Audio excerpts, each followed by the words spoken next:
This isn't the thumbnail, but I don't like starting off the show with men because I know that instantly people are just going to click off. Well, I believe that your theory, isn't valid. Maybe they'll click odd. Nah, you're right. Wrestling fans are perverts, and they're just waiting to see what Mandy does next. And we're not even trying to get the wrestling fan. We're trying to get the casual fans of this world. But I'm trying to get the pervert. I'm trying to get the pervert. I want to start the show off hot. I know we have Mandy in him or whatever, but I want to say big trigger. She went for that right away to start that match, and I went, "Oh no, man, this was the best one." Yeah, this was the best one. She's been working on it. Shout out to Mandy for improving in the ring and being my NXT Women's Champion and my favorite champion of all the champions of all wrestling. Just saying that. Probably not true, but saying it anyway. So, of course, this isn't the thumbnail. It's the man that looks too happy he's about to get a snack. The man who couldn't cut it on a show about smack. I don't know. I felt like rhyming it. And then Adam Cole, when he picked up that AEW World Heavyweight title, making the title look way bigger than it should have been. I felt like I was watching another Jack and the Beanstalk cartoon. It's like, oh, that title don't belong on him. It's too big for him. So yeah, this is the thumbnail. Obviously, 2 big splashes. Yeah. Could have gone this route. Yeah, but he looks like spaghetti on the right. He looks like, oh. And that black man in the middle does not look happy about anything that's going on. Could have gone this route. The champ retained. The champ retained at all costs. Even after they barred her girls out the arena. I don't know how they got back in. You can't stop them. See how elusive Gigi was? Gigi was elusive. It's a cheap-ass warehouse. How did they not stop them from getting in? So I did taunt you. Remember 2 weeks ago, you said Gigi and Mandy just look at JC and be like, bitch, what are you doing here? Yeah. It was this image specifically. Well, I found a fan image that illustrates this even better, Marcus. It's not as clear as this image. Okay. Like, bitch, you still go here? Man, if I was a news reporter on either Fox or CNN or something like that, or MSNBC, I would always show those 2 pictures when I'm slandering Toxic Attraction and them JCJ. My sources close to me says Toxic Attraction is sick of JCJ. Immediately show this picture. Immediately show. You're not going nowhere. You're genetic. So we have a big surprise right after this. So let's hit that intro. Let's start the show, Marcus. Ooh. I'm Shotzi Blackheart, the ballsy badass, and you are watching the Untitled Manny and Marcus show. Remember to like the video and subscribe.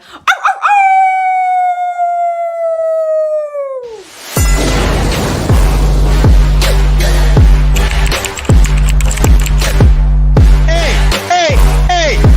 Oh! Check out the Marcus and Manny show. I hate you both right now. You guys are ridiculous.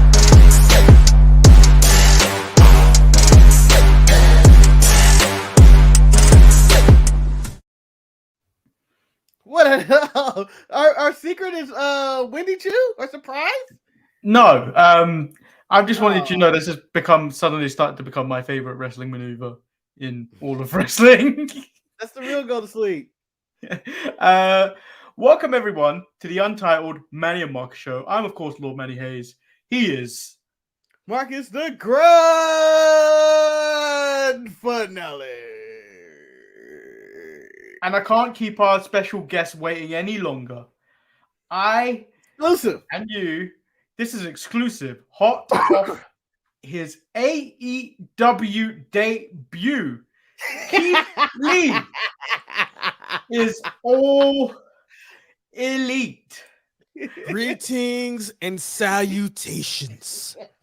Please bask in my glory. Oh, bask in his glory. Oh, bask in his glory. So I also moonlight as Mark Henry too. On a side note, thanks to JR. Who ate all the pies? Who ate all the pies? You fat bastard, you fat bastard, you ate all the pies. I did Anyway, not. As Keith Lee, the Hollywood Sunset Boulevard edition, he's just hanging out in the corner. I prefer the Bollywood edition. You're not even Indian. You mean the You're not even- Bellywood? The Bellywood, not the Bollywood. Set yourself up for that one. Get in my belly. So Bearcat, I have a few questions for you. Rawr. Oh, when did you become the camp Bearcat? Hold on. I want to go for the record. As the Bearcat, you showed more personality in that ride than you did your entire WWE main roster run. When did you make the decision to leave the or go to All Elite Wrestling? After I spent some time in the Serengeti trying to become one with my Bearcat spirit, I realized at that moment I was not a Bearcat. Is your patron a Bearcat? Is your patron a Bearcat? Anyway, Manny. But I was all elite. And there's only one way to be all elite, is that for them to bask in my glory in the Dynamite Rampage. Lord Manny Hayes, do you have something that you would like to ask? Yes, Mr. Bearcat Lee. While you were in the Serengeti, did you happen to meet my other favorite wrestler, Mr. Monty Brown? Because he reminds me of a young Monty Brown. I spoke to Mr. Brown and we discussed the possibility of me acquiring his pounds from him. However, he's like a kitty cat. That is not where I thought he was going with that. I thought he decided a reverend. he decided not to allow me or grant me permission to use the pounds in All Elite on Dynamite. Let's get to the nitty gritty, Mr. Lee. One, is me and you coming with you? And two, do you feel there's a spot for a black man in the AEW title picture? Or are you just going to be on dark? There is a spot for a black man on AEW because I am that spot. Did you see how large I was? How I swallowed the entire roster with my girth of strength. And yes, as soon as Mia Yim pays off all of her debts, she will join me in All Elite, and we can be all elite together. I guess that's passing his glory. Man, do you have any questions for the man, the myth, the legend, the limitless? Maybe has a limit. There's no limit. I'm all you can eat, baby. All you can eat. Is the reason you speak slow because you suffer from deep asthma and you need all the oxygen you can get between words? No. The reason why I talk slow is because I keep snacks inside of my mouth. And when I get hungry, I just remove a little bit and I swallow a little bit of it. So I can always be the Beef Lee that you guys want me to be.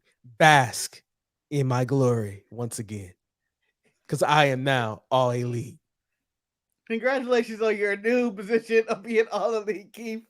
Hopefully you are happier and in a better place right now than when you were in a singlet and probably going to end up fighting in a mask like Karrion Kross. Let me tell you, eating catering in a doublet or a singlet is very uncomfortable. Now that I can be shirtless, I am limitless what I can do in catering. Limitless. Fantastic. I'm glad you debuted in Black History Month. So I can always go back to the moment where AEW celebrated Black History Month. That moment where Keith Lee debuted. And that time that Shirley Lee Johnson got a victory. My only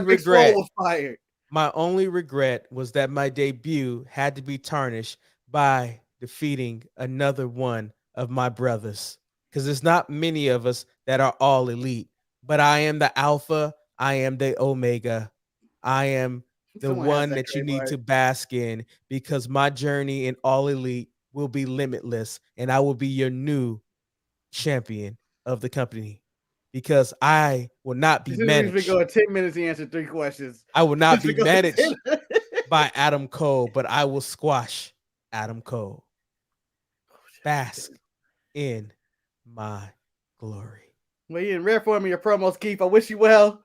Hopefully everything goes right with you. Hopefully no one's fucking with you anymore.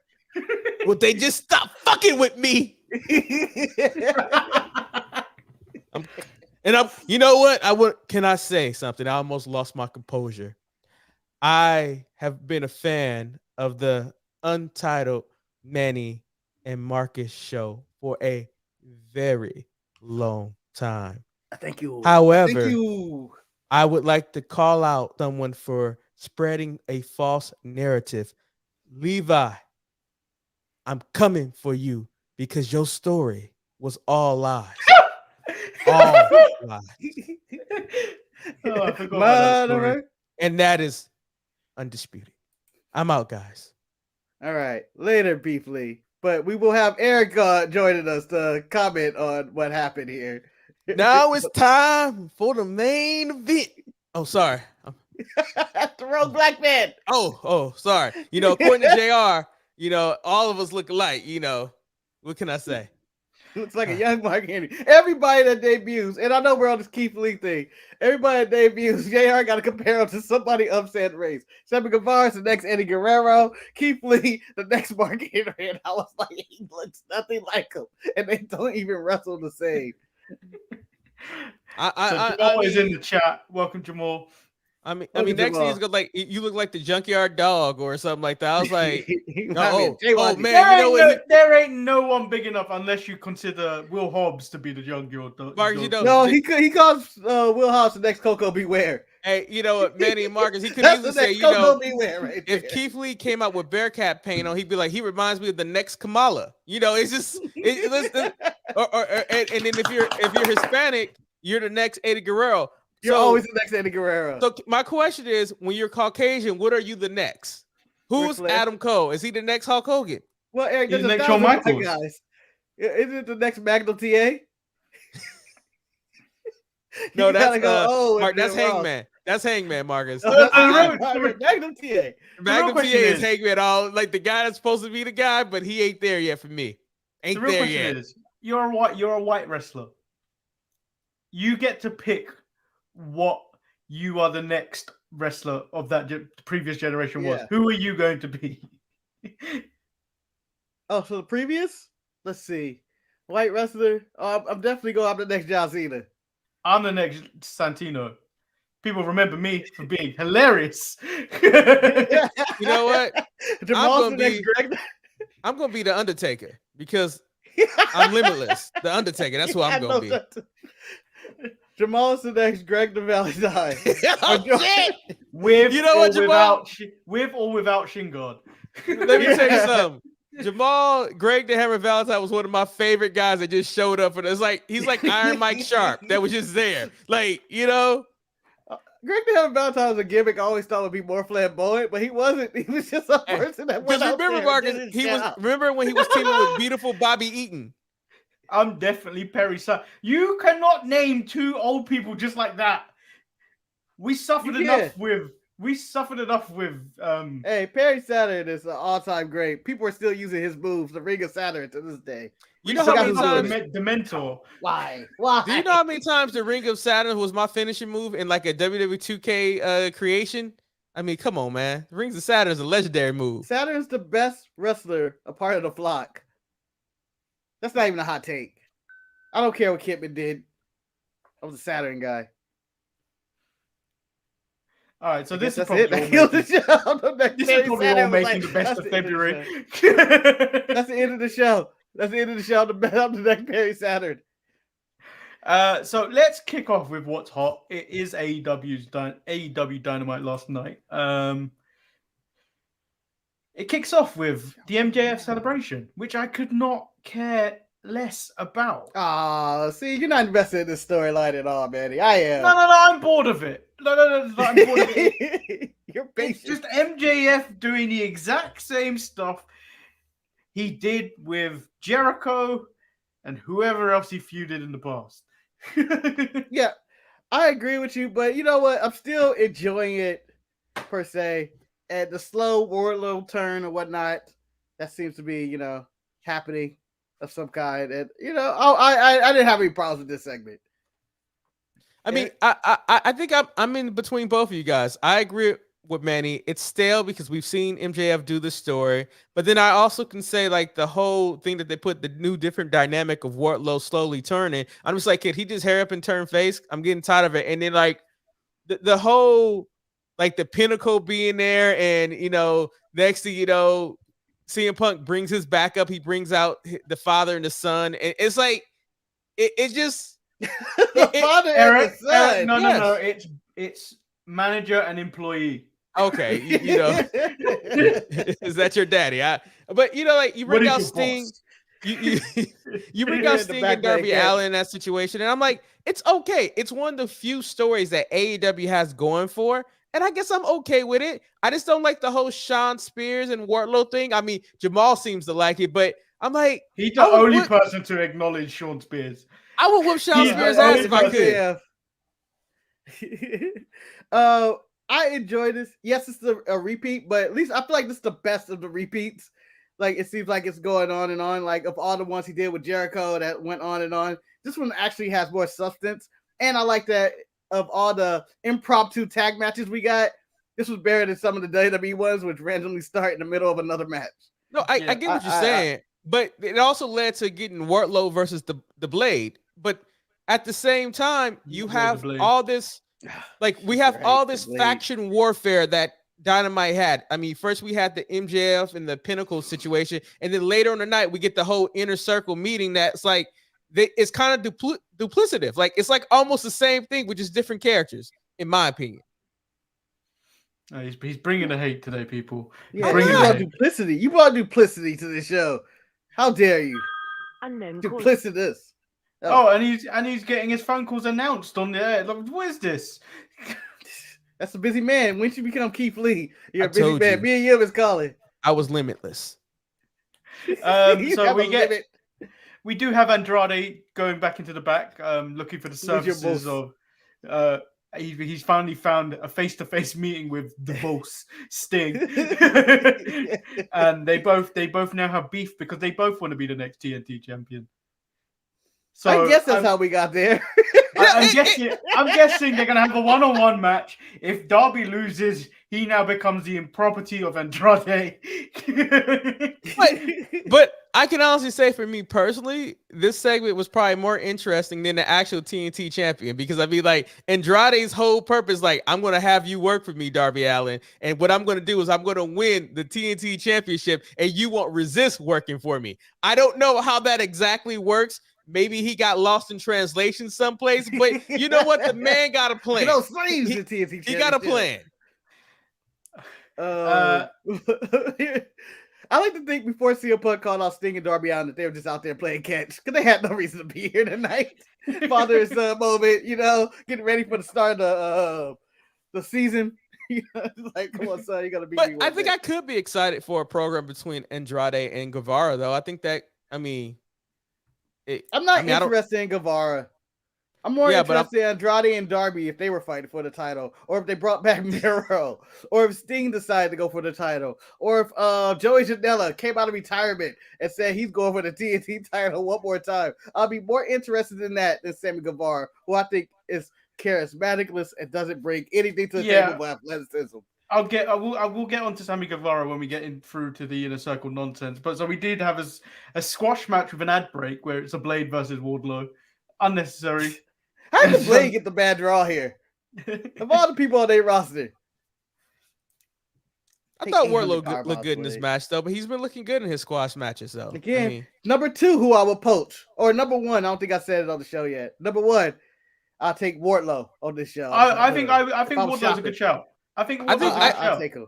I think for WWE, two picks that they would take would be Wardlow, and then after that, Hobbs with the fur coat. I think Hobbs with the fur coat. Forget the airbrush overalls, but I think those are two WWE people. Well, if they got Hobbs, they would literally turn him to Wesley Snipes and Demolition Man. Give him a blonde fro and everything.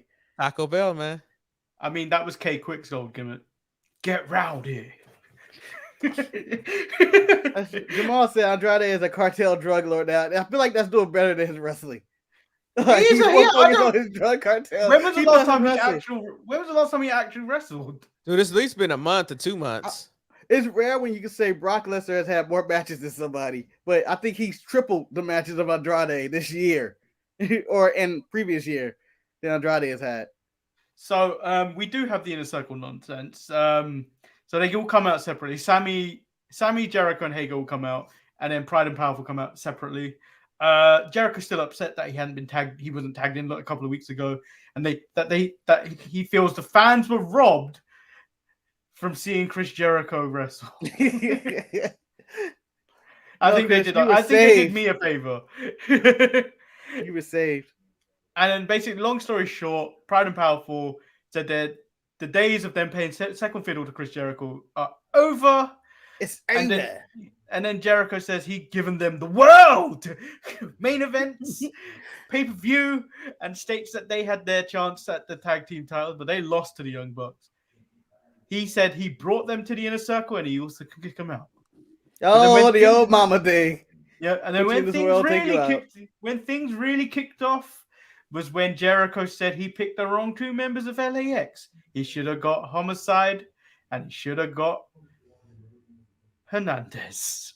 You motherfucker. Attack. But then it led to Sammy stopping the fight and then really coming off like a little bitch. Yeah, like, stop it, Dad. Stop it. It's like, and then I quit the Inner Circle before, and then I'll quit it again, and then walked away. So like, bitch moves. If he wants to be the greatest champion, this is not the way to set off. He was crying and stuff. Just like, no, guys, no. I have 2 titles. I don't need this. I go hang out with Flago, okay? I'm going to go stay at the Unts until you guys work this shit out. And he stormed off into the night.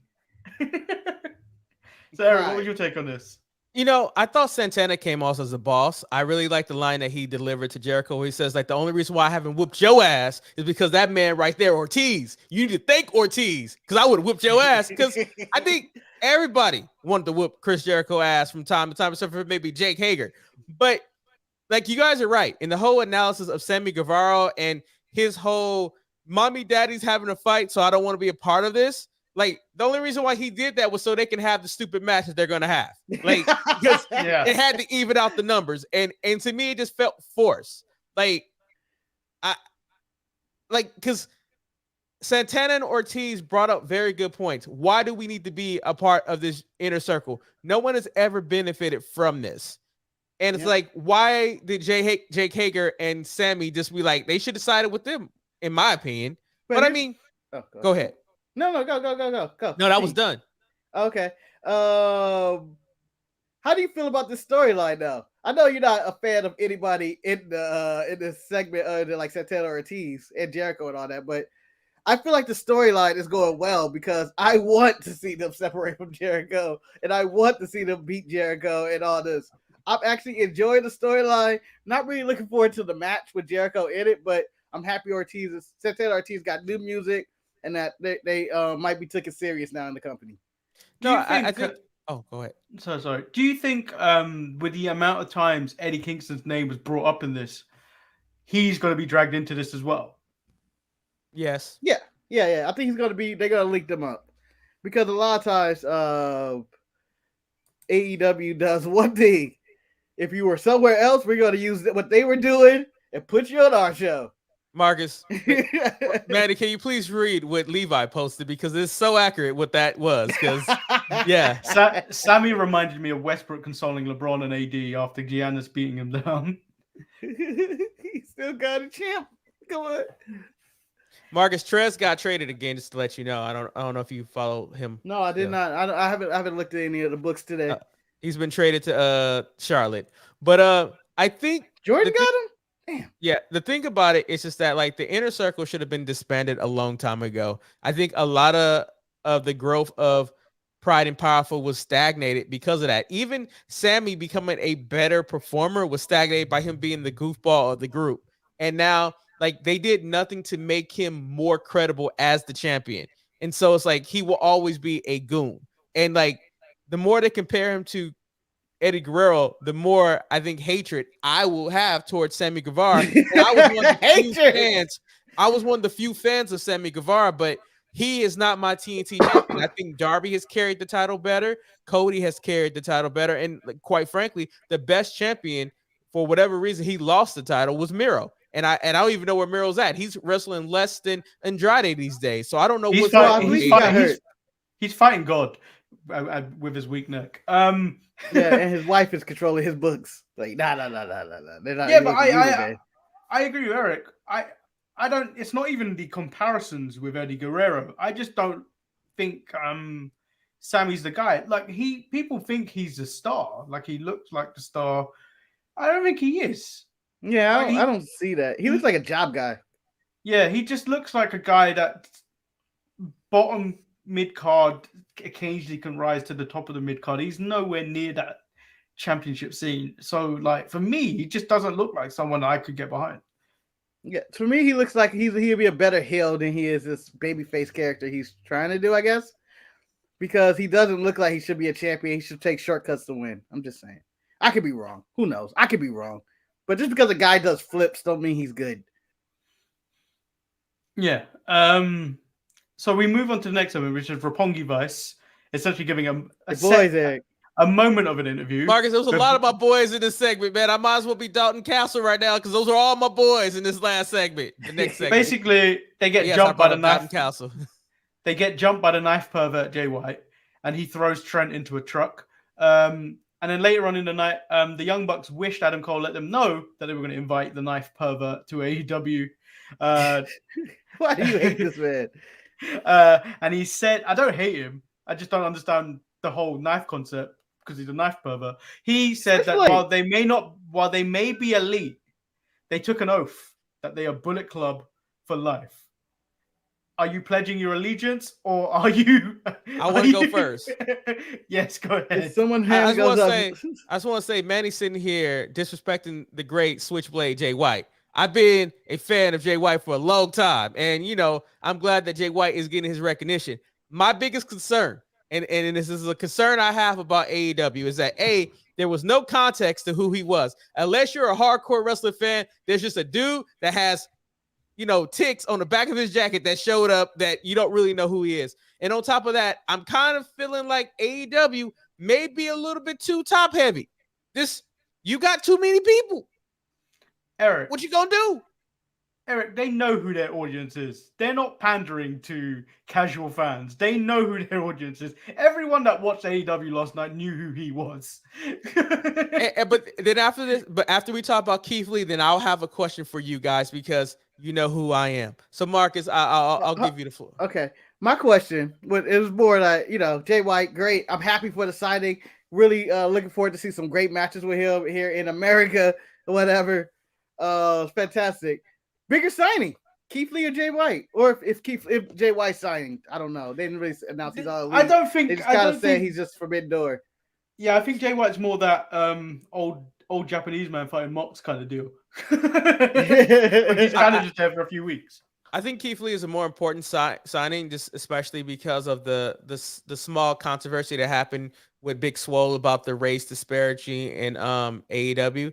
And if you can have a prominent African American or a black person, a person of color, actually have a solid, run, you can silence all the critics. I mean, Jay White, you really don't know what his role is going to be because I think it kind of writes stories in itself because you already had that whole thing. If Omega comes back, he was going to feud with Cole, but now will he feud with White?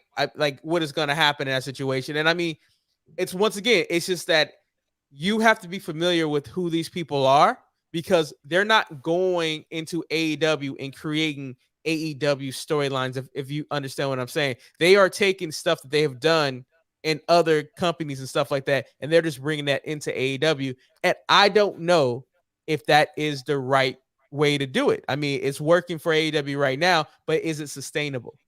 Yeah, but do you think that the company is too surprise heavy? That's what I feel like, and not their own storylines. Like, it always seems like they're bringing somebody in, and the only time people get excited or they get a ratings jump is if they say, "Oh, we're bringing someone for a special surprise through the Forbidden Door" and all that. When I think they need to focus more on episodic television. At least the CM Punk MJF storyline, it's week to week a storyline that I can follow. Everything else seems like it's just jumbled in, mixed around. Like, at one point, Adam Cole was with Bobby Fish and Kyle O'Reilly, and we haven't seen them in probably 2 months. I mean, that's where I say I think they just have too many people on their roster that they don't know what to do. They don't have enough time, and I'm not really sure who's spending all the time to watch Dark. But as you know, me being the WWE apologist, the whole thing that I have liberty is that people judge AEW and WWE on two different criteria. It's like one of the biggest knocks of WWE is that WWE hasn't created a new star in a long, long time. My question for you, who has AEW created? Like, come on, they got lists. They got people, man. They got people that they created. Yeah, they got like the Jungle Boys, Darby Allin. No one knew who any of these people were. Sammy Guevara, you don't like her. She's green as hell, but you would still go Jade Cargill. I mean, quite frankly, those are your biggest stars. Jade Cargill, you have Wardlow, and you Darby Allin and stuff like that. He wasn't the household MJF. name. But I will say, Hangman Page, you may not like him. When you throw what they've added on top of that, it does seem, as you said, top heavy. And Levi did say in the comments, AEW is silently, quietly going to start releasing talent. They're not really releasing people. They're just holding on to them till their contract runs out and then not renewing, which I feel like is more worse than actually being released.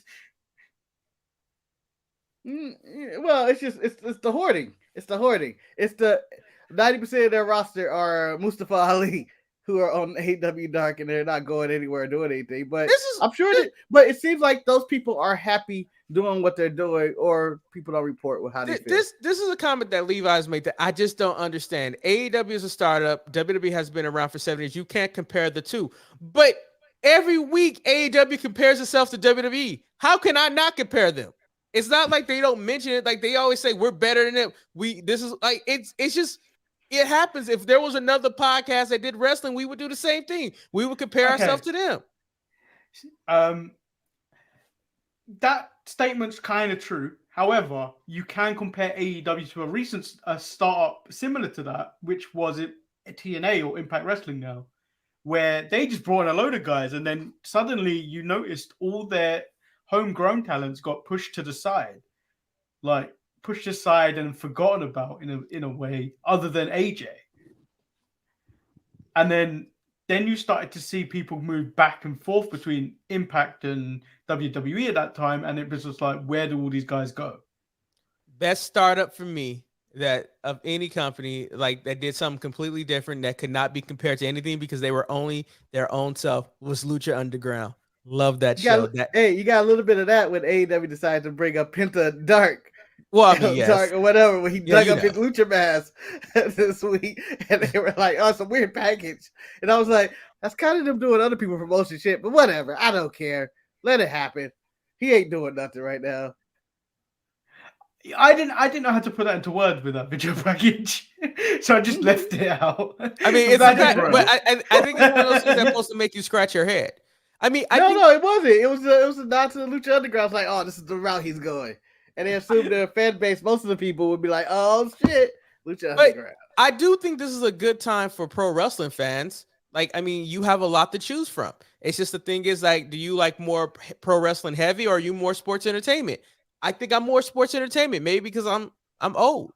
I don't know, but that's just who I am. And you have one stock in WWE, one share, soon to be two, soon to be recognized as a 2-stock shareholder of WWE. I think you have to disclose that. We have to start the show. Your opinions, by the way, your biased opinions. I have one stock. That's all I'll let you know. Hell, I would buy stock in AEW. Shit, what can I say? Let's move on before the show turns into an hour and a half. You're right. You're right. I don't even have time for this shit. Isaiah Cassidy versus the debuting Keith Lee. It opens up with, look at the size of him. Look at the size of him. Jesus. I think they might have just signed their first black male singles wrestler champion. I think they have. I think he is going to be their first black singles champion on AEW. I just want to say that no one is going to give the recognition to the Private Party that they deserve, but Private Party, Isaiah Cassidy and Mark Quinn, they made Keith Lee look like he was the way they bumped for him was astounding. And I thought it made the debut even seem more special. I hated the little extra of the Matt Hardy walking out on it because I felt that it took away from the moment from Keith Lee. But outside of that, it added to the story of what's going on with the House of Hardy, though. So I can't knock that for actually them trying to push a story because they're doing that whole he's disappointed in them stuff. So like it adds to the he's disappointed in him, pointed to him. So I can't knock them for trying that, because they don't often follow up with these types of stories. My only issue with the segment that it was a little long. That was it. Like, I thought he should have dealt with Cassidy very quick. It was all about his interest in exit anyway. And then, them trying to get his heat back and him destroying them again. I was like, that's fine. But I thought the match still went a little. I didn't need a little bit of extra of like them getting a little bit of the advantage on him. Keith shouldn't sold anything. He looked gassed, but impressive at the same time. He looked gassed. Yeah. But not Samoa Joe level gassed of what I saw last year. Oh, what a trade. Sorry. Can you pay attention to the show? Chris Stops is going to the Washington Wizards. Oh, that ain't shit. They ain't moving Earths. What does that mean?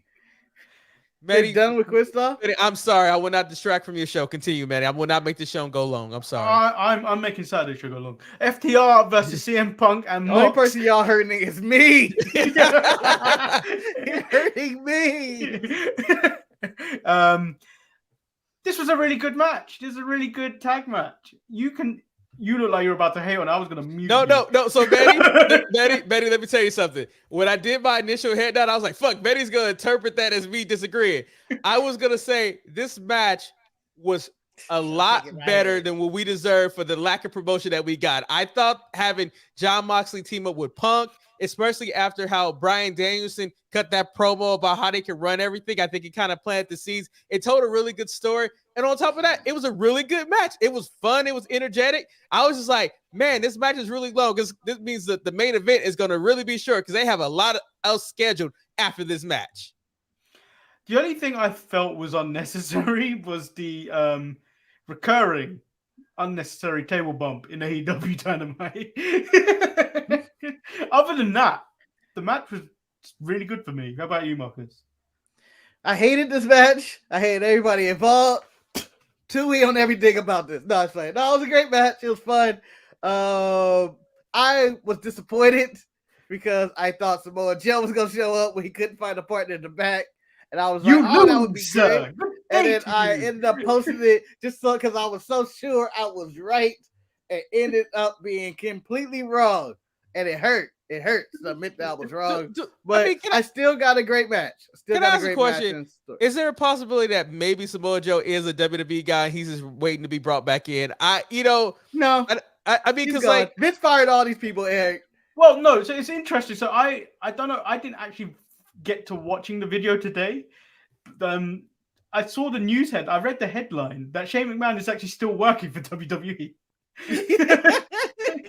I don't know anything else other than that's what Cultaholics news title video was about. Is that the main headline was Shane McMahon still working for WWE. I actually have anything else on that other than the headline.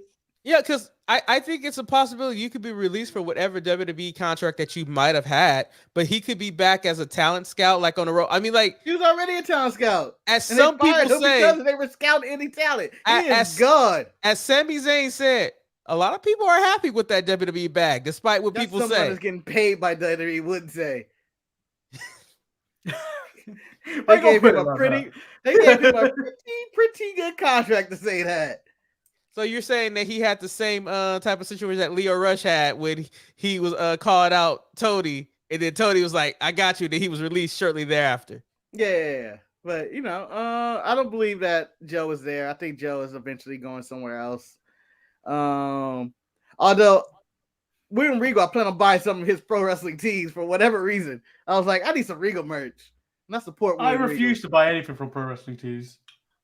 They charge a fortune to send over to the UK. A fortune. Yeah. That's why you need to get that new printing shirt, and I can start making my own knockoff shirts. So AQA versus Jade Cargill. For anyone that don't know who AQA is, she has a win on Toni Storm in NXT when she was Zayda Ramiro or whatever. I can't remember the actual full name. Zayda Ramiro. Was it Ramir? Yeah. Where she I always confused her with Amari. What's her name? Amari Miller. They probably got her confused. They have the same like, hair. They both can do. They're both athletic, and I always got them mixed up. I think AQA is more athletic than Amari Miller. Yeah. Yeah, but AQA didn't go shopping with Wendy Chu. So who had a better day? Who had a better week? But also, they're on TV doing fraud, Eric. Both of them are on TV doing fraud, and they're both colored individuals, Eric. They're going to prison. But Betty, that's what happened when Asian and Black people get together. Bad things happen, man. That's what was going on. True at all. Look at this show. Look at this show. Gang shit. Hood shit. Hey, I actually like Aqua in this match. I thought she looked really good. Aqua. I don't know how to know you, but fuck it, I'm gonna call her Aqua. I refuse to call her AQA. I mean, I thought she made Jade Cargill look better. I mean, Jade is getting better. No, she didn't. Come on, man. I like that Jade added the Tour of the Islands to her moveset. Yeah, that's a sweet move. In the news yesterday, that was an injury. Yeah, in the news, it said that Jade Cargill had been working behind the scenes with Daniel Bryan or Bryan Danielson. I can see that. I mean, they've got great people to work with backstage, so she's only going to get better. Let me tell you, like when they were out there hiring Mark Henry and the Big Show, that made absolutely no sense to me because I didn't know what they could bring to the table. But when you hire people like Bryan Danielson and even bring in Adam Cole, and then now you can bring in Keith Lee, I think you have a lot of people who can help them up. I mean, come on, man. I really, they have a lot of the tools to make it great, but I think they're relying too much on the knowledge of their fans. And I think that could be detrimental in the long run. That's just my biggest issue. Is that your biggest gripe with AEW this week? Yes. Because I thought outside of that, I thought it was a really good show. I actually enjoyed it for what it was.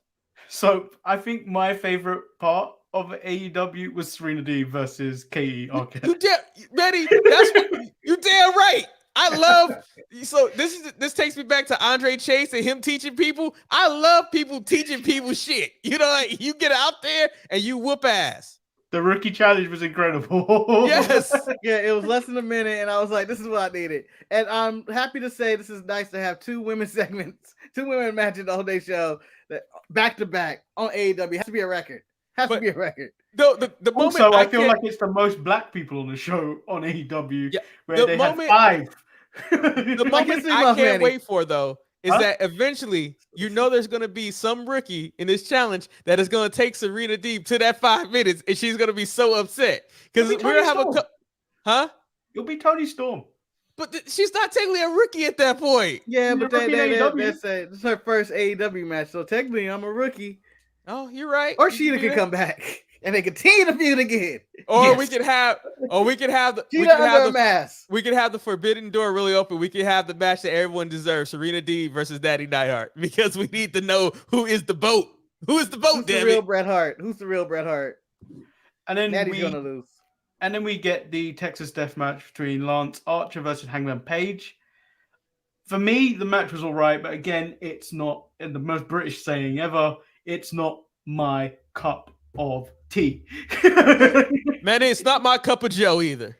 I don't even drink I'm out of stuff. I don't have anything to drink. That's not my flavor of Tang. Levi says fraud is popular in Florida. That's hilarious. I mean, overall, I think there's an audience that loves this type of matches. I mean, I know there are a lot of people who were like, this is not a Texas death match or whatever. I mean, you can split hairs any way that you want to do it. I thought both performers brought a very good amount of energy to it. I dislike the involvement of Jake the Snake in there. I mean, he still has one of the best short arm clotheslines in the game, but the fact that the Bird Hawk stopped him from doing his DDT saved his spine and also his career. And afterwards, I guess we're going on to the next program with Adam Page and Adam Cole. I mean, it just seems like clearly the Murder Hawk was just a transitional match for Adam Cole to build up some stock in his championship reign. Yeah, that's what I felt like this match was from the beginning, and that's part of why I wasn't as invested into it. They were doing a lot of stuff. It was a physical match. I don't have anything against the match, although I do feel like your champion is weak. If you take out the top rope, he can't do nothing. He's useless without that top rope. He was like, what do I do? There's no top rope here. I didn't actually understand why these guys were also struggling to go over it. Like, it was like they were so like sure they were just going to fall or something. So I thought the spot of the match was the I don't remember what Archer called this move. I'm just gonna call it the everybody dies onto the stairs, because I was like, that looked painful. That did. Especially when he landed on those stairs. Yeah, me, and then bounced up. The spot of the match that made me laugh every time is every time I saw Lance Archer step over the middle rope, because I was like, this was like it was the top rope. I was like, he was going over the top rope. Yeah, I was like, what the hell? Did you always want to have big man sit? Like, he always wanted to step over the top rope, but he really had to struggle with it. So now he had the middle rope. It's like, I just laughed at it for some reason. But you're right, that stair spot was brutal. Yeah. Overall, I enjoyed the match. It was fine, but I still didn't. I think the issue was I didn't care about the participants, and I knew who was winning. The man got stabbed with a fork, Marcus. And I guess yeah. And then he licked that fork. Allegedly off the fork. Yeah, they just nasty. That's just nasty people, man. I guess the question that you asked, and I don't know if Levi was being tongue in cheek in the chat, but where does Lance Archer go from here? Does he go and form another tag team with somebody else, or does he fade to black and just sit at home until his contract expires? I think Japan. I think he's one of those that when the contract's up, he's probably going back, like Marcus just said, back to Japan or Impact if he doesn't. Because there's no place for him really on that show anymore, because they've got so many talent that they should be pushing. That it's just like, where do you go with the tramp stamp? And then you have all these big men already. Like, you upgraded your big man with Keith Lee. You're pushing Wardlow. I don't see a spot for Lance Archer. You got Hobbs in the wings.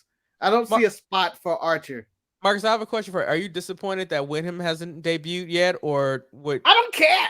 I don't care. He'll debut when he debut, okay?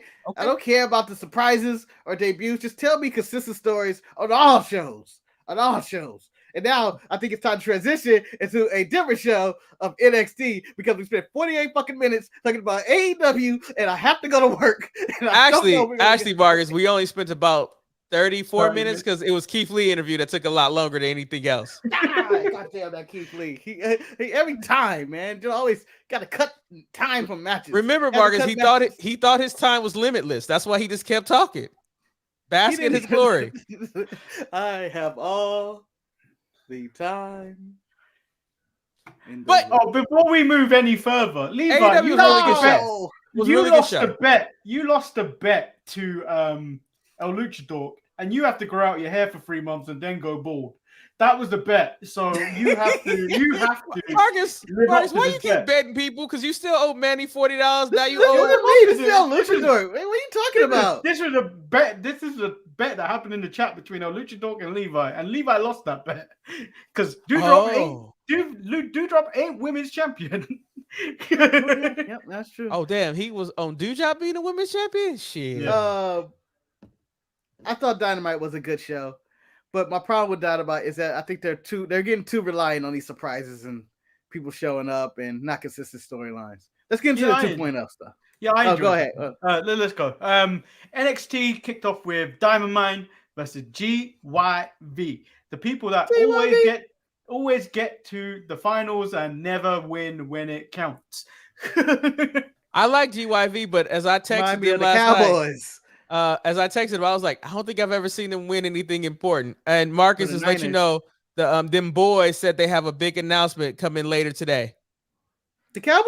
No, the Briscoes, Marcus. The Briscoes. Oh. Why later today? Did that mean that they were making a real announcement they'd be in AEW? And to watch them fight FTR, I would say, oh, they're not the best tag team because CM Punk and John Mox are the best tag team in AEW because they beat the best in the world tonight. How was that leap off on the back onto the top rope suplex, Marcus? How was it? Oh, that was spot of the week. Spot of the week. Even though Hangman them died and killing himself, I did not see that coming of someone running up to their partner's back and doing a suplex. I love this match. I was rooting for the Creed boys to win, and I was happy. You know, I thought this started off hot. I was worried because I was like, "Fuck, the Creed boys are in the ring with no interest in anything." Like I was like, "Oh no, man." Yeah, I didn't understand why they had the jobber entrance. And I was like, I think it was time. And this was like me last week when I had Andre Chase versus Draco. I was like, who do I pick in this match? Who do I want to win? And quite frankly, I think the right team won. The right team won because we need. They did. And they had their better doublets on this week. This is the outfit that I prefer. This is their winning outfits. But what do you think the stance of GYV is? Are they just gonna lose these matches over and over? Or are they future endeavored? Are they gonna get released soon? I think they are. Where's their plans with them? I'm rooting for this team to survive this. They aren't even under the safety umbrella of NXT UK, where they may be able to keep their jobs. I think they're playing dangerous. Imperium thrive on this NXT 2.0, GYV seems to have fallen because at one point they were stealing and now they're just losing main matches. Although the NXT 2.0 tag division, and this isn't saying much, it's the hottest WWE tag division of all their brands. And that's not saying it's much. The only tag division. I'd be like, they have at least 3 or 4. At the top of WWE's like the champions and stuff, they're great, but nobody below them is like, oh, what we gonna do? So Cora Jade states she's happy, really happy that she gained Raquel's trust and respect. It means a lot to her before she is interrupted by the Bird Lady and the other one, and then turned into a back and forth Spanish inquest, which ended in Raquel saying she's the only one that could call Cora that. And I'm guessing it was Mia Moore, but I can't tell what they were calling. I don't know. I feel like I was in a novella all of a sudden, and I was like, "Oh, this is getting dramatic." Don't let her call you that. And I was like, "Oh, what did she call her?" I love that the whole narrative of this NXT this week was these women needs to figure out who's going to be their partners for the Dusty Classic in the women's brackets, because apparently they have this tournament, but they don't know who's going to be the women that participate. I mean, you had Io trying to figure out who her partner was going to be, Cora Jade trying to get her hat into it. No. Io wasn't trying to find out her part. Io could care less. The young vet, Zoe Stark, was trying to repeat. More concerned about Io's successor. So we move into Wendy Chu versus Tiffany Stratton, which Wendy Chu and Amari Miller are getting arrested next week when the police come for LA Knight. I mean, clearly this is a jail time, right? Like this is jail time for them. For not only do they show up with the evidence in hand and the card, which was canceled by Stratton apparently too late. Apparently, but she still wants the card back. None of this, as I say, make any sense. And call me a hippo in a crate, but this is the kind of bullshit wrestling I need, where life works at a week-to-week basis and not hours and days. Let me tell you something. Briscoe just re-signed with Ring of Honor, so that must have been an announcement. But let me just say, can they stop me signing with Ring of Honor? Wendy Chu, chicken farm.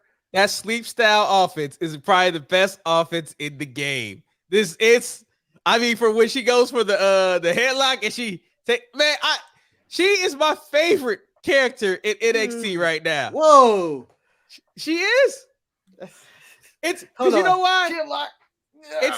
Have we ever had a sleeping or a narcoleptic wrestler in wrestling before?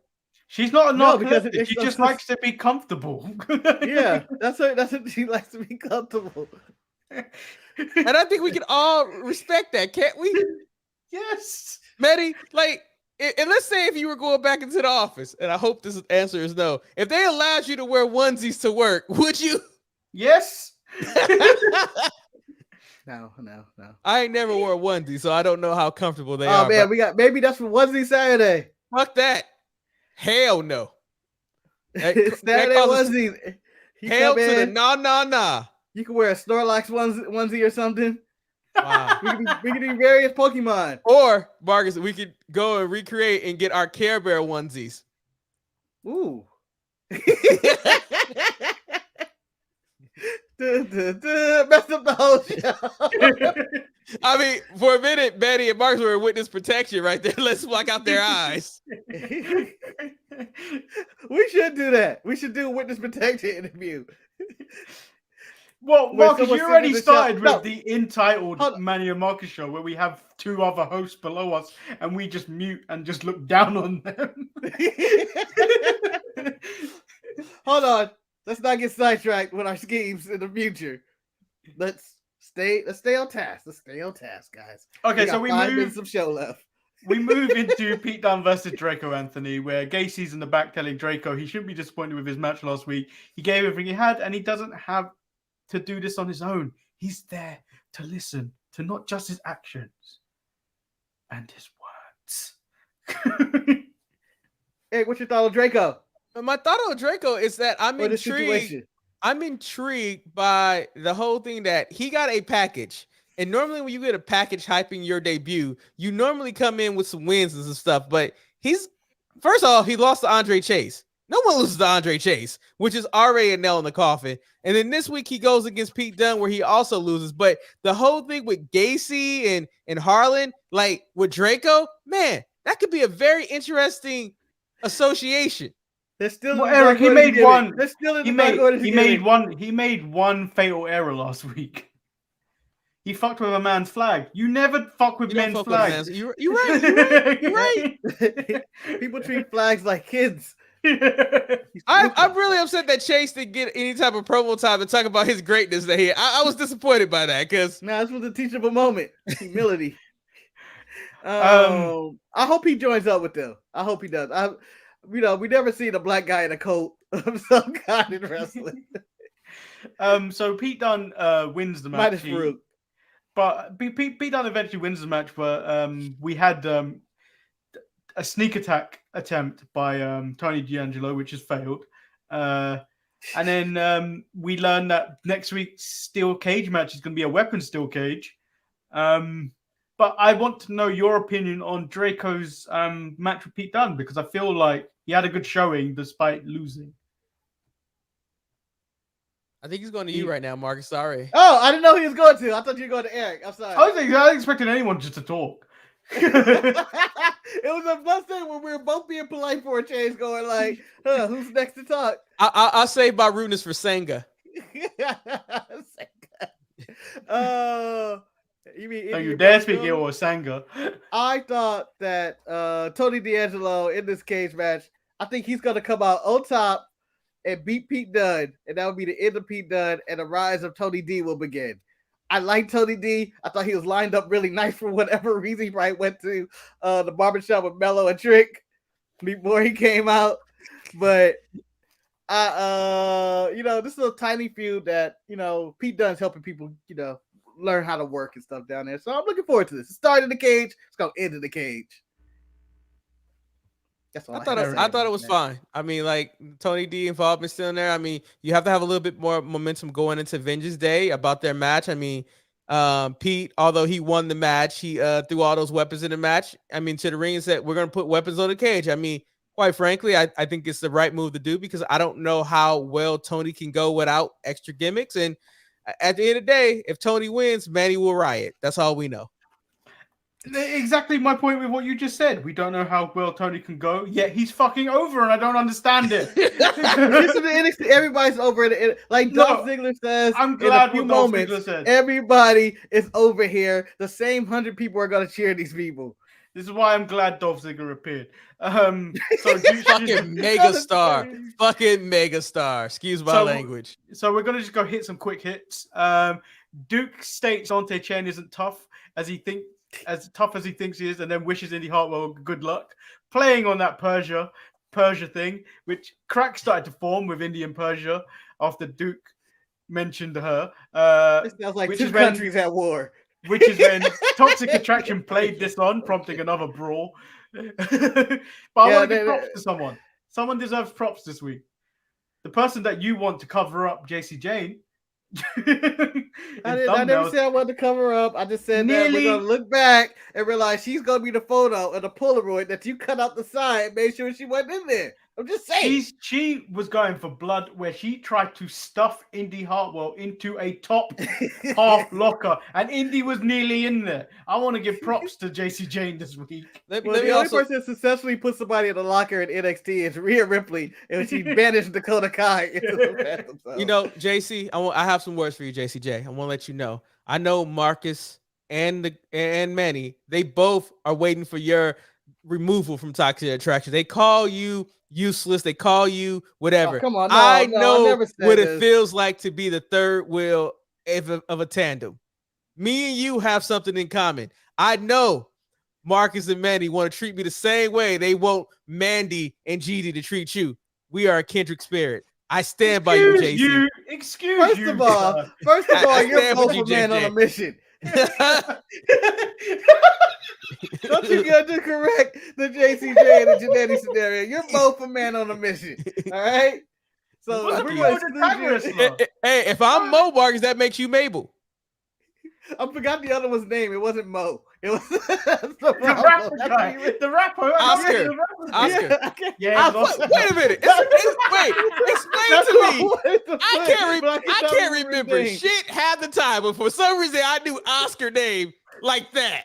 And again, Eric, it's Vince. He put these gimmicks in our head. Yeah. As I told Manny, we were children, Vince. We were children. You've been indoctrinated by Vince. You just were a bunch of bad gimmicks and games. This is the Damien the Mentor, and the Oscar's a man on a mission. Oscar. But I don't remember. Oh, it's the beatdown we're talking about.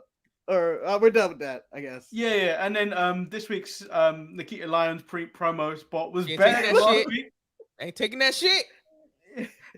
I ain't taking that shit. If you come at me with that weak ass shit, you better watch out for this Lions Raw. The second part of it was stupid. The first part, I felt like if Keith Lee said that to me when I stole his sandwich, I'd be done. I would have been ripped apart, ripped to shreds. When she said, "You better watch out for that Lions Raw," I was like, I just want to point out that I think you might have intentionally skipped LA Knight versus Sanga, but I just want to point out Grayson Waller. No. This is all the stuff that we need to speed put through. Stuff in the bunch. Oh, okay. Just trying to get through the show. I gotta go. So let's hit this match that you want to talk about. Sanga versus LA Knight. WWE gone and went and hired themselves an Indian Braun Strowman. Yes. Bro! Betty, the only thing I want to say, and this is the only thing I want to say, is that you can't hire a guy to be your bodyguard to be big and intimidating, and then he loses in his first match to LA Knight. No one decides to protect the bodyguard. At that point, if you're Grayson Waller, you need to fire this man because when the shit hits the fan, he was supposed to be big enough to overcome that shit. Yeah, he fell into the turnbuckle. You're a monster, damn it, Sanga. You're a monster, and you come up there and the way you fell apart, man, we'll call you Jenga. That's the way you should have been, Sanga. You are useless to everybody, and that's why the authorities have to get involved now. The police are getting involved next week. Man, they got notice. Yeah, and then Amari Miller and Wendy Chu are now going to get arrested because of this. This is all Sanga's fault. So man, are you saying that Amari Lee is going to be a witness? Is that what's going to happen? She's going to make a deal? What, she's going to blame Wendy Chu for everything? Yeah. This is why. If that's offered to you, Amari Miller, take the deal. This is why NXT needs a general manager, and this is why they need a black general manager to say, "Don't you bring no police here." Don't you bring no police here, Grayson Waller. No one's there to stop this. No, this is the funny thing I enjoy about NXT recently, because there's no one doing interviews in front of cameras these days, other than Mackenzie Mitchell when she's backstage. When it's just a cameraman following someone, the cameraman is now asking the person questions, which sounds more funny than anything. So are you going to fight him? No, I'm going to get the police involved. And they had to know. Get the goddamn police involved. It's raining outside. Look at the outfit I'm wearing. It's fall apart. So the contract signing.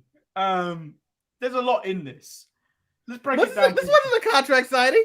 This was a summit. Oh, no.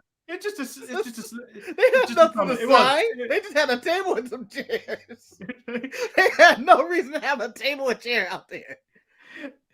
So Braun claims he respects Santos, but next week he's gonna beat him, and there's not a damn thing you can do about it. Also says he knows how contract signings go. So he even mentioned there was a contract signing. So why don't we flip over the table and start fighting?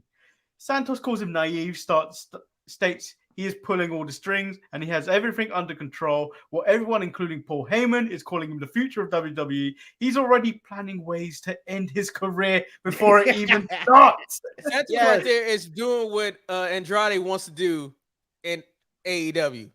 But Santos is doing it in English. Yes, exactly. And you know what? He comes off more threatening with his crew. Even though his crew are a waste of space. Man, his crew really needs Senga in that crew. He needs to go hire Senga. I was watching that situation go down after the table flip, and I was like, he got no muscle. He got no muscle with him. I believe Raul Mendoza's technically the muscle. He's like the body muscle of the team. And I'm like, damn. Yeah, but Elektra Lopez is bigger than both of them. I know, Betty. She could have hit him with the purse, threw holy water on him. She could have attacked. She needs to start using her style. She got to start getting involved. So you trying to tell me Elektra Lopez is using potions to curse people? Yeah, she did excommunicate Zion Quinn. So enter Dolph Ziggler, states Breaker wanted to know if he works Tuesdays, and apparently he does now. Asked who the hell is he? I'm the NXT champion, and I'm the reason you're down here, pal. Man, I feel like Braun Breaker, there's times when somebody tell him, turn it down a bit. You can't always be at Scott. You can't always be at level Scott. You have to turn it down. He's always on cocaine level. Dolph goes over his accolades and points out that there's one title he doesn't have, and he doesn't have to be better than Braun Breaker. All he has to do is inside of his head, which he is right now. Enter Tommaso Ciampa. And exit Wade Barrett. Wade Barrett left as Dolph came in, and I was just like, let me tell you something. Wade Barrett only existed in this segment so they can have a chair for Dolph to sit in. Let me tell you something, brother. Like clever ploy. I will point out that, the thing about the main roster and NXT, I think Dolph Ziggler is a great example of what a main roster performer is, because when he came to that ring, in that crowd of 200 plus people who was going fucking crazy for Dolph Ziggler, he looked like the biggest mega star that I've ever seen right there. And the way he carried himself, his boots up on the table, his arrogance, even when Ciampa came out, and I was like, I need Ciampa versus Dolph. I was like, wow, this is like a genuine moment where I was extremely excited for a guy who arguably on the main roster does absolutely nothing else but make other people look good. This is the low budget Forbidden Door. Yes. This is that what we used to have was the little beads before the door you walked through. or the piece of wood that you just slide across yourself. So Dolph states when Ciampa called this his home, he said it's the same few 100 Florida people that come out and clap like seals every week. Year after year, no matter what they do, and they will clap for him. And you think this is your home? Then a brawl happened because this was too far. Well, no, Manny, because the brawl happened after Santos got pissed, because I've been rightfully upset because his contract side got upstage and he knew who he had it. He knew who he had at his back. He knew he couldn't fight these juggernauts out there with his crew. It's too many of y'all, man. We way small right now. It's we way small, man. We can't do that, man. We way small right now. I'm just saying, it's not right. It's just not right. This is where Legato put Breaker through a table, and then we end segment. I enjoyed the segment so much. I did. As of right now, it's been one of my favorite moments of the week. I really like.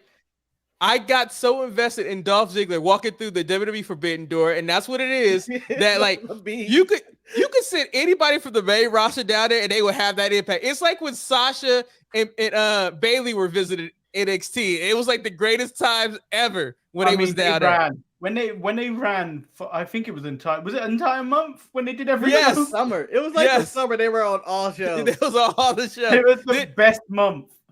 And then they had they video package where they did it for the glory, and you just see it every single show. Then do you remember when Charlotte took her ass down there? She was, like, I enjoy when they open up their Forbidden Door. I don't need them to do it too much, but still, it was a good time. And for whatever reason, Dolph Ziggler looked like he was perfect in that situation.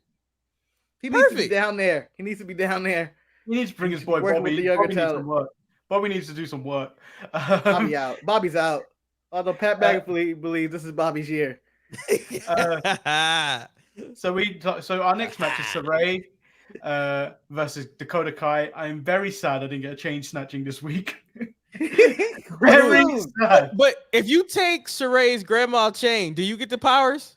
Do you get the powers? Yes.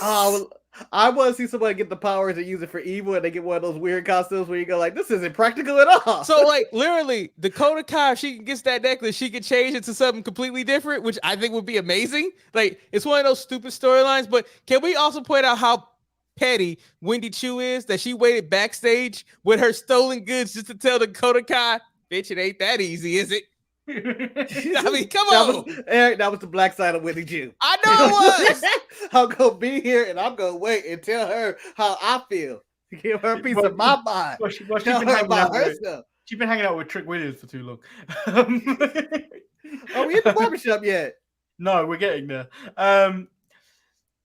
This is the best match Saray's had on NXT 2.0. Yeah. I mean, ever since she got this medallion, at least gave her something. That she is a warrior in the sun, but at least it gave her something, a trinket of some kind, or just something that gave her, just a little juice behind her. So shout out to Saray for making it. I thought she was gonna be EO's tag partner. And I was like, oh, it's two Japanese people, they gotta put them together. That's the rule, WWE. Yeah, but I don't want that unless one of them's playing a flute or a recorder. So we get to the barbershop. Yes. Who are these three men that were with them? Before we get there, Manny, I want to know, what is your interpretation of the barbershop? What was your feel? If you walked into that barbershop, how would you feel? I'm walking back out. So, Manny, I want to explain to you what that was, and I'm breaking it down. They had absolutely no customers in the shop. Everybody in that shop outside of Trick and Mello were probably all barbers who were waiting for people to walk into the shop. That's why they were sitting down there with hats on, waiting for somebody to walk in to get their hair cut. And until someone shows up, all you do is talk shit about stuff. And at that point, Mello had to talk about how his third date with Ali J. Third date, man. I'm Nietzsche, I'm that man. That's, I am who I am, or whatever the rap's name. I am him. I am him, and all that. And I have never seen this many people in a barbershop with this many hats on. Like, that was just like everybody was. Because they're all barbers, Marcus. They all can cut hair. Just some better than others. But I enjoyed the segment, and I look forward to Trick throwing Mello through the barbershop window. But in a black barbershop. If I recall, Manny, you were a tad bit taken aback by the man's ashy armpits. Man, he shouldn't be allowed. You shouldn't be allowed on TV like that. That was just deodorant, man. Deodorant, just I'm glad he wore it. Wrestling fans need to take a lesson from him. That man wore deodorant. It's called a shower, people. I just hope that person's the next like NXT champion. We can always go back to the footage of him being the Tricks and Mello's barbershop. The next segment, the dream's over, Marcus. Your boys MSK ended a dream. Edris Enofe and Malik Blade ended a dream. They were rolling. I was rooting for them. No, the MSK are your boys. That push dive, they're your boys. No, they're not my boys. Idris and what you call them? I have to support the local man from California. I just hope this is not the end for Inofe and Blade. That's my hope. I hope it's not the end for them, because for the last couple of weeks their segments have been very entertaining. I would love for Inofe and Blade to go to the barbershop. No, so they had a very funny digital short afterwards where they're depressed, and Malik Blade is trying to pick up Idris on Inofe. It's like, it's be fine. We're gonna hit the gym tomorrow and everything. But before he's like, you know where we're going tomorrow? And then Idris straight the strip club, and then no, the gym. They heal that James Hart shit. Too many people hang out with Trick Williams. Trick is a downfall of the black NXT locker room. You know what? Why Wendy Chu's always sleeping? She hangs around Trick.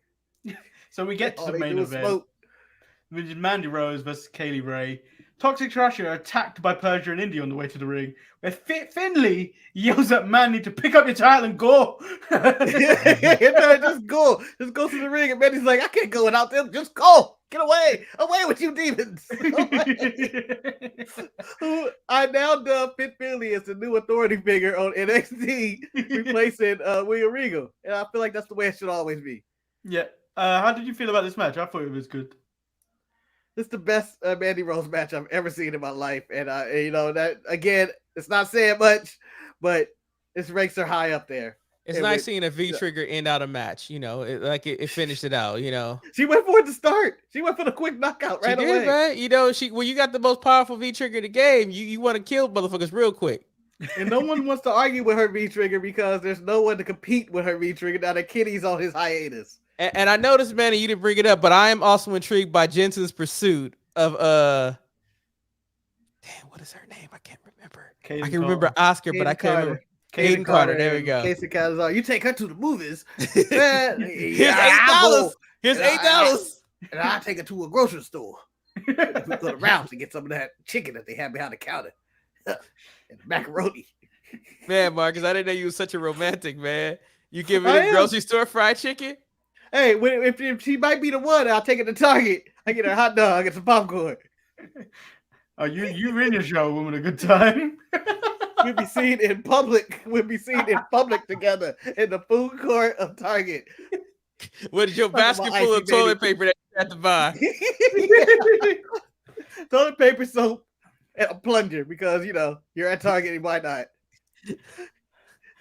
So, it sucks. So Mandy Rose always needs socks. But my most interesting part about this is I like throat attacks, like especially during that tag match, in the opening tag match where basically GYV were working the throat.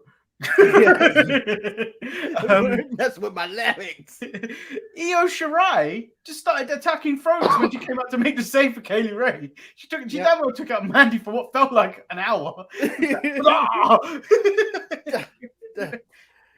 it looks like Io's found a Dusty Cup partner. Yep. So no one watched this show but us probably. No, because like was it last week like 400,000 people or something like that? No, this week was like 400. Yeah, but because they moved to Sci-Fi. Because of the Winter Olympics. If not, it would be at 500 for sure. I don't. At least get their 500 views. Like, do people hate NXT just because of everything that NXT represents, or what? Well, it was Vince's show. It was Vince's show. They fired everybody, and Triple H isn't there anymore. But Marcus, they didn't watch it when Triple H was there. It was bitterness. It's bitterness. It's just bitterness. There can only be one wrestling promotion in your heart. Okay. I'm kind of annoyed that. And you're an example of that too. Like I still would have enjoyed it if it was floating under the radar on the network or Peacock. Yeah. I still enjoyed this. Like, so once again, USA is ruining WWE. It's all their fault. Yep. So what did you think of this episode of NXT? Eric? All right. Oh, I enjoyed it. I mean, I enjoy NXT because it gives me the sports entertainment surrounded by solid wrestling matches. That's what I like to see. I mean, and it's no knock to AEW, but AEW gives you really good wrestling matches, but their stories could need a little bit more. And then on the main roster, it's too much stories that you don't care about and not enough wrestling that that means anything. It's everything's a clusterfuck. That's why Impact with my boy Tom Phillips is where it's at. You don't even watch that. That's none of your business if I do. If I'm an NXT 2.0 NXT UK kind of guy. TV like this.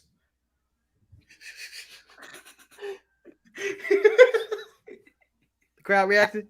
Actually, it's more like this. Oh, okay.